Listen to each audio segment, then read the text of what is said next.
Albert Einstein, Richard Branson, Bill Gates, John F. Kennedy, Tony Robbins, Michael Phelps, Will Smith. That sounds like a list of highly successful titans in a variety of industries. What else do they have in common? Well, they all have ADHD, but you don't hear much about that, do you? You know what you hear even less about? The successful women navigating ADHD. And that's exactly why I started this podcast, ADHD for Smartass Women. I'm your host, Tracy Otsuka. I'm an attorney, not a doctor, a lifelong student, not a coach. I'm also the creator of Cortography, a patent-pending system that helps people like you figure out what they should do with their life. And we're here today to talk ADHD, your superpowers, your symptoms, your workarounds, and how you proudly stand out instead of trying to fit in. I credit my ADHD for some of my greatest superpowers. And you know what? I spy a happier life for you too. So without further ado, a shiny new episode is starting now.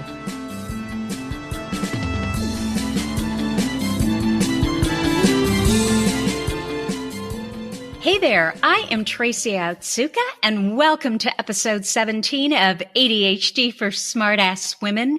This week's topic is the 10 things that I wish I would have been told about ADHD when I was first diagnosed. Look, I really wish I would have known that I had ADHD as a teenager. I wish I would have known what it was, how it showed up in my day-to-day life. It could have explained so much, why I was the way I was, why I saw the world the way I did. And whereas a lot of ADHD women, I think, beat themselves up about the way they are, I had a much more arrogant strategy.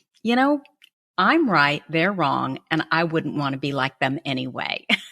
And I have to say, it did work for me. And I've always felt this way. I've always felt that I knew there was something different about me. I didn't know what it was, but for the most part, I liked that I was different. That said, I did often wonder, why did I do that? And why am I the way I am?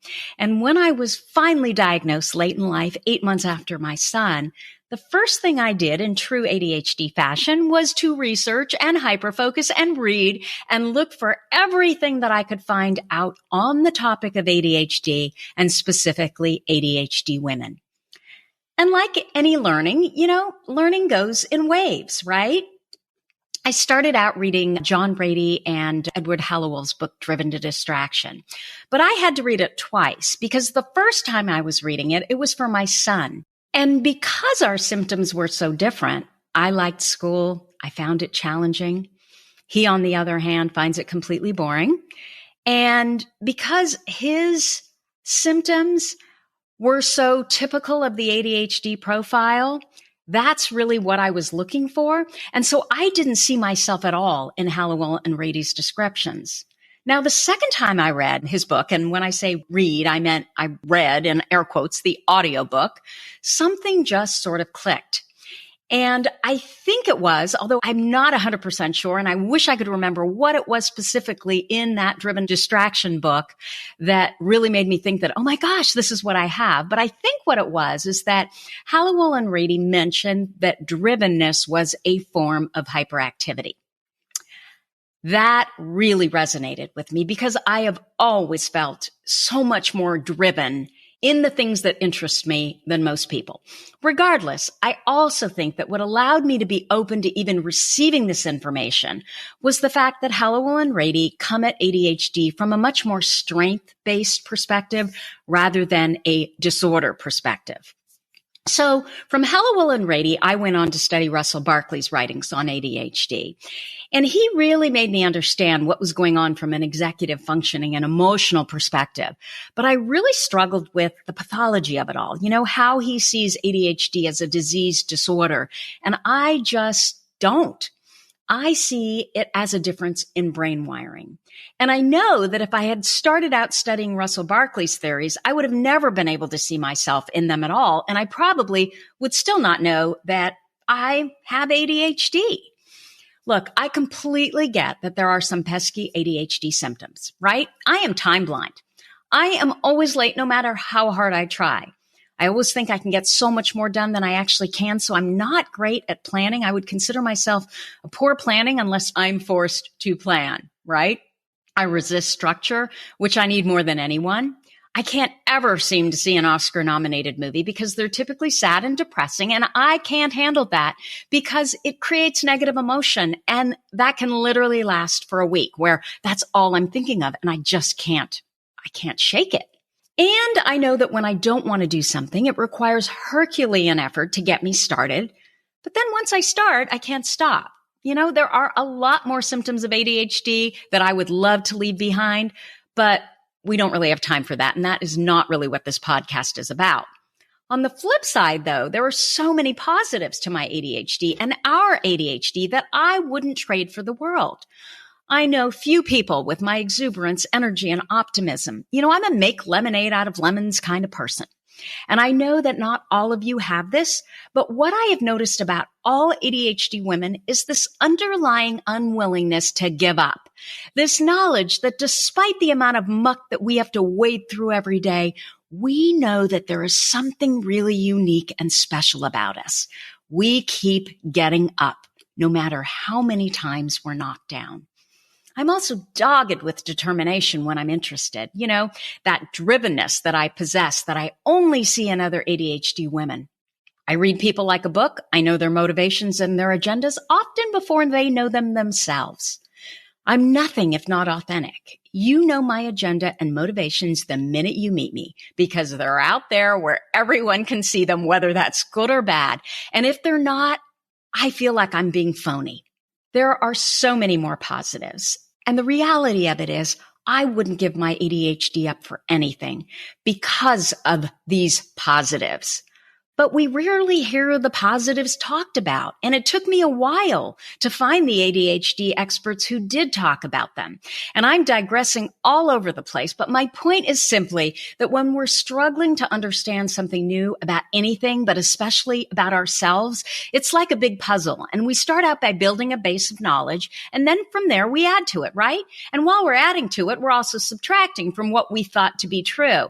And I think that what makes ADHD especially difficult is that it can look so different depending on who we are, right? Our brains are all wired differently. So I think you need to figure out what your ADHD looks like for you and what works for you. Just because it works for me doesn't mean anything for you other than it's a place to start. It's new information. And so what I wanted to do was give you today what are the 10 things that I wish I had known immediately upon diagnosis. And I'm going to tell you, they're not in any special order, except for, well, maybe the last one is, but it would have just saved me literally 4 years of research if someone like the doctor who diagnosed me would have sat me down and said, okay, these are the 10 things that you should consider. Number one, and I've already just talked about this, ADHD is not a disorder. It's a difference. Stop focusing on everything that isn't working and start paying attention to what is. Because in any brain, but especially our brains, what we focus on just gets bigger. So instead of focusing on everything that's wrong, start asking yourself, you know what? What's working? What happened today that was a really good thing? And start from there. Number two, we don't have a deficit of attention. We have a surplus of attention. There are so many things that we're interested in, right? We are bright, shiny object people. We love things that are new, that are novel, that are different. That's what attracts us. I don't know who it is that said this, but I so resonate with this quote that creativity is basically impulsivity gone right. We are creative because we're nonlinear thinkers who have so many ideas, which often means that sometimes we get stuck because we don't know which of those many ideas that we have to choose and run with. That's exactly why I created Cartography, because I was trying to figure that out for myself. I was interested in so much. So which of the many things that I was interested in should I pursue? Number 3, ADHD, it's not a behavioral disorder. Self-control is not learned. It is part of our neurobiological gifts. And you can look at podcast episode number 2, all about kids, to get more information about that. But the long and short of it is, I always thought that the fact that my daughter could sit in her room for 5-hour shots, work on her homework, I never asked her, what is on your schedule? What do you need to get done? She just went in her room and knew what to do and banged out 5 hours of homework. And I always thought that that had to do with, my husband and I, like our great parenting, right? And it didn't. And I learned that because we raised my son the exact same way, but he could not go into his room and focus for more than 20 minutes. My son, Marcus, he just doesn't do homework. But what I will tell you is when he's learning. He's not memorizing. So he can actually write 5 paragraphs on what he just learned, whereas my daughter is much more apt to have to go back into her room or into a library and really study and memorize what it is that she needs to learn. They just learn differently. Motivation is also biological. And for us, especially those of us with ADHD, emotion is tied to motivation. So when we have positive emotion, I'm going to go into this a little bit more later. When we have positive emotion around something, that further motivates us to keep going. So ADHD, it's not a moral failing or a character flaw. We are literally born the way we are. If we have tons of self-control and can lock ourselves in our room and, do our homework, do everything that we're told to do, that is a neurobiological trait. It is not a character flaw. Number 4. Our ADHD brains are wired for interest and novelty, not importance. It doesn't matter to you what your parents, your teachers, your boss, your spouse, your boyfriend, society thinks is important. No, it matters what you think is important. And when we focus on what we're interested in, we can usually pop into hyperfocus. And when we're able to hyperfocus, there is no stopping us because we will work harder than anyone and become more expert in our area of interest than even the neurotypical brain person ever could. This is exactly where we can compete and we can dominate. But first, you need to find a positive interest. Look, interest is anything that stimulates the cerebral cortex. It can be positive or it can be negative. You can be spending hours in front of video games or at the bar or at a racetrack, but I can guarantee you that you're not going to feel good about yourself after. Your charge is to find a positive interest because interest in our brains elicits emotion, but we're not looking for any old emotion. We want positive emotion. When we're focused on a positive interest, you feel really good about yourself. You feel proud that you accomplished whatever it was that you set out to accomplish. And that triggers motivation. And it triggers motivation because first it triggers dopamine. In the ADHD brain especially, emotion is tied to motivation. If you're ruminating and you're stuck in this cycle of chastising yourself in your head about all the things that you've done wrong, that's a negative emotion. That's not going to do anything for you, but keep you right there on your couch. So this is what I want you to do. I want you to test this. Test what I'm telling you here. I want you to make a list of 3 simple things that you want to accomplish for today. They're going to be simple, but they're going to be things that have been on your list for a while. And you're just frustrated because every time you look at your list, there they are, and you haven't finished them. Okay? I want you to sit down and I want you to do the first one. And I want you to ask yourself, how do you feel? Likely, you're going to feel proud of yourself. You're going to check it off, and that always feels good, okay? So then I want you to do number 2 on your list. And then I want you to ask yourself, how do you feel now? How does that one feel when you can check it off your list? And I bet you anything, you are going to feel like, oh, I don't know, I can do this. You're going to feel even prouder of yourself, and you're going to check that off your list. Now you're going to do number 3. And again, you're going to ask, how do you feel? And likely you are going to feel more motivated to do even more. I don't know if you've noticed this, but for example, if you go into your closet and you go clean your closet and you feel so good when you're done with your closet that often it motivates you to come into the kitchen, right? And to start going through the junk drawer and to start going through the pantry and to start organizing the pots and pans. Literally, the positive emotion that you feel from getting that closet done motivates you to do even more. Now, by getting through your list of 3 that you're going to do today, again, you've generated positive emotion by doing. And so what you're doing is you're hacking your own brain here. You're increasing your own dopamine, and you're realizing that you have control over this. And it in turn motivates you to want to do more.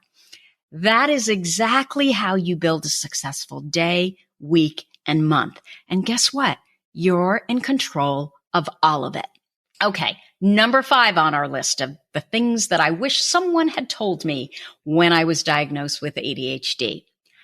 Our brains are set up to think, not remember. And sorry for repeating this word again, but you need to remember this, because when we see that we have working memory challenges, we start beating ourselves up and we start thinking we should be remembering these things. Everyone else remembers these things. And you know what? That is patently not true. And then it gets even worse, right? Because we start assuming that if anyone made a mistake, it's us. I was doing exactly this when it came to scheduling and calendaring. I don't know, making doctor's office appointments and, other appointments for my kids and hairstyle appointments and, whatever it is that I needed to schedule into my calendar and where I needed to be. And I started to feel on edge. Like every time I showed up, I had the sense that, oh my gosh, it was the wrong day or it was the wrong time. And finally, I heard that comment from a productivity expert that our brains are set up to think, not remember. And so what I started to do was I started to track.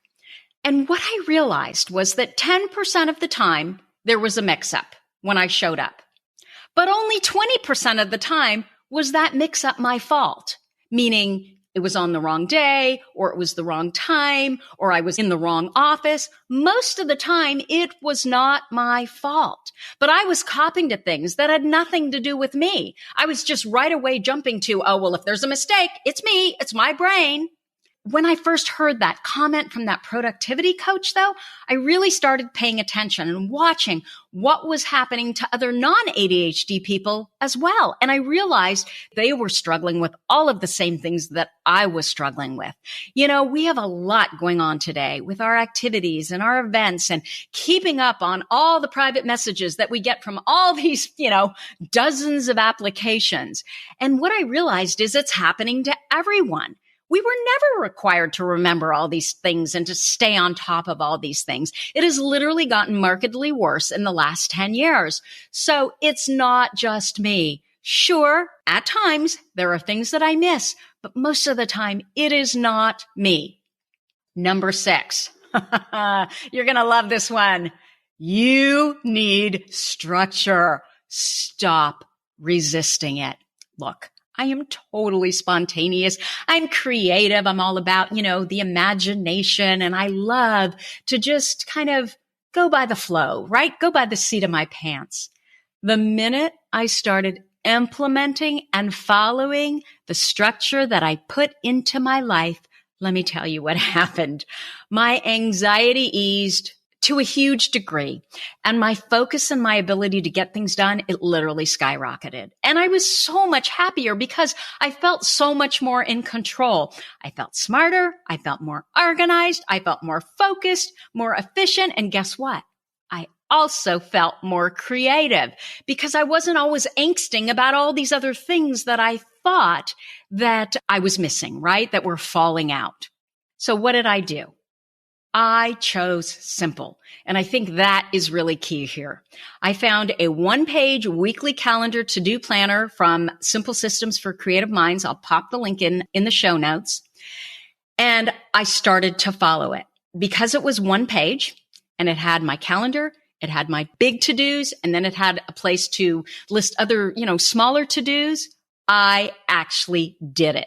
I also started implementing body double strategies. We have a whole podcast on this. You can go back to our podcast and search for it. I also bought, I can't believe I did this because just the thought of it made me ill. I bought an Apple Watch. And what I did with that Apple Watch is I offloaded my working memory. I started using it as a timer, as a reminder, as an alarm. And what that meant is I was no longer burning food because I had forgotten that I had something in the oven, and I was no longer having to wash my clothes and my family's clothes 3 times before I was able to get it into the dryer. And just simple things like that made me feel like I was so much more in control. I was also able to set, an alarm. So when I needed to be somewhere, I could remind myself, leave now. It forced me to start backwards planning my schedule rather than just looking at my calendar and saying, okay, I have an appointment at 1:00. And that was it, right? I never really knew when I was supposed to leave. And I know that sounds ridiculous for someone who doesn't have ADHD, but for those of you out there who have ADHD, you get what I'm talking about.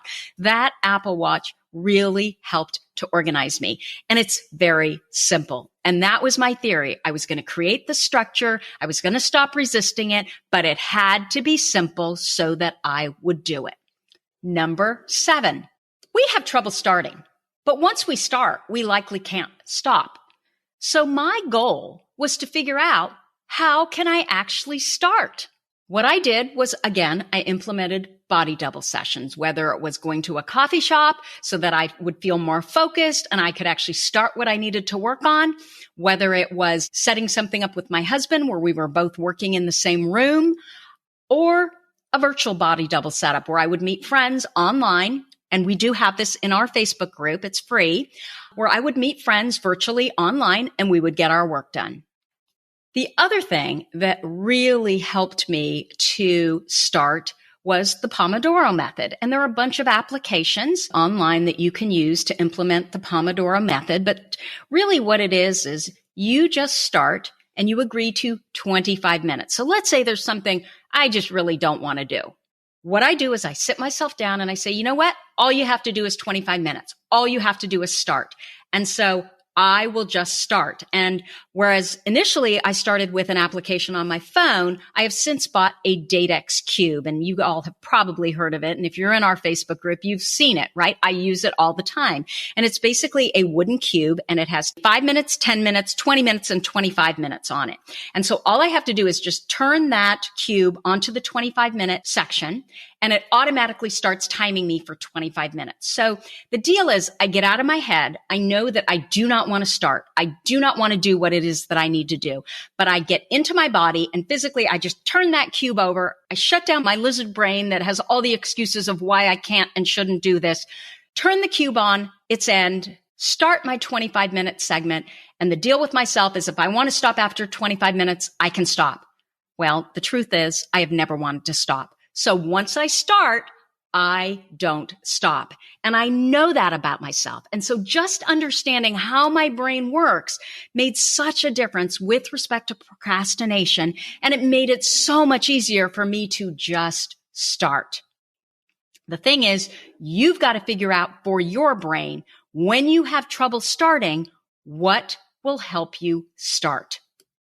Number 8. Interpersonal intuition is an ADHD trait, and you need to start to trust it. Most of us with ADHD know that we have it. This ability to pick up clues about relationships, a heightened capacity for empathy and character judgment. You can read people like a book. You understand their motivations and agendas, and often you know what's going on with them before they even know it themselves. Interpersonal intuition, it also helps you to see the best in people, who they could be, who they're meant to be, what their gifts are. It's why so many of us with ADHD end up in some form of, we become therapists. Interpersonal intuition is clearly also related to emotional intelligence. And in my experience, the women who said that they don't have this trait usually admit that it's because it's been discounted for so long that they don't trust or recognize it. You can imagine if you're a small child and you're making all these connections and then you blurt them out, and your parents or, your relatives or whomever you're around, your teachers are appalled by it, you would stop to do it, right? You would stop doing it. You would stop trusting that interpersonal intuition.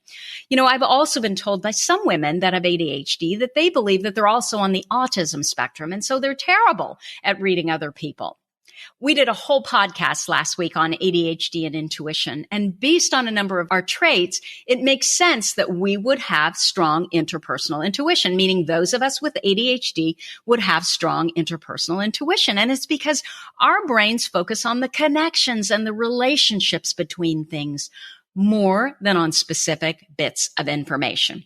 So anyway, if you want more information on ADHD and intuition, go to last week's podcast. Okay, so now we are at number 9. And this is a big one. At least it was a big one for me. Medication might not work. In fact, it doesn't work for 20% of us. For another 10% of us, the side effects from the medication are so bad that it's not worth it. So 30% of us get no benefit from medication. And sadly, when you're diagnosed and you go into your doctor's office, more often than not, the only thing they do is they hand you a prescription for Adderall or Ritalin. Now, I'm not sure the fact that medication didn't work for me is a bad thing. It also didn't work for my son. It's really forced us to find all kinds of other alternatives that might work. Now, for me, the best alternative is exercise. You've heard me say many times that the first thing I do when I get up in the morning is I work out. That jumpstarts the norepinephrine, the dopamine in my brain, and gets me going. And then I know I usually have about 2.5 hours of focused attention.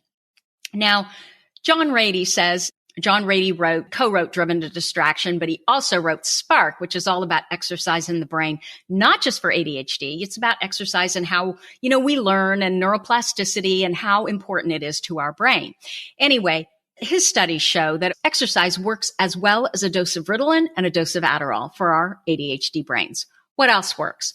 Nature could possibly work for you. Cognitive behavioral therapy, metacognition, doing something that you love, what you're interested in. Sometimes I feel like medication kind of helps us to continue trying to fit in. Then again, for some of us, I have literally seen medication change someone's life for the better, like completely drastically change it. So I'm not against it. Bottom line, we're all different, and you are the only expert on you, period. Number 10, and this is probably the biggest out of all of them, which is why I left it for the end. Remember I said they were in no specific order, but this one is. Stop trying to fit in. We have tried for so long to fit in by hiding who we really are, by masking over our differences, by focusing on our weaknesses so we can be like everyone else. And that's where we've gotten it all wrong. We will never fit in. With the way we think, how could we fit in? And you know why we will never fit in? Because we were not meant to fit in. We are meant to stand out. We are built to lead in something, and that will in turn attract our people. Because if we're willing to lead, our people will know that we're their people. And that really is your mission, to discover where you can lead, where you can stand out, because that is not only going to change your life, it is also going to serve to change the world. That's just how brilliant you are. So that's what I have for this week. As always, you have been listening to ADHD for Smartass Women. If you've been listening to me for a while, I would really appreciate a review, and it's not hard to do. You don't even have to write anything. If you're on the iTunes podcast platform, just scroll down to the bottom and click on the stars. That's all you have to do. If you'd like to know more about me, our patent-pending cartography system that teaches you how to figure out which of the many interests that you have is the one that you should pursue, or if you have a comment, a guest you'd like me to interview, or a topic idea for this podcast, go to my website at tracyotsuka.com and click on podcast in the navigation bar. There, you're going to see a microphone to your right where you can leave me an audio message. You can also reach out to me at tracy@tracyotsuka.com. Thank you so much for listening, and I will see you here next week. You've been listening to the ADHD for Smartass Women podcast. I'm your host, Tracy Otsuka, and we're available on iTunes, Stitcher, Spotify, and Google Play. If you liked what you heard, we sure would appreciate a review. And not coincidentally, ADHD for Smartass Women, well, that's also the name of our free Facebook group. Go look it up. We're a totally smartass community of successful, ambitious women who share our ADHD wins, questions, and workarounds. We'd love to have you join us. You can also find all my details over at tracyotsuka.com. Don't forget, I spy a happier life for us, and I'll see you again next week.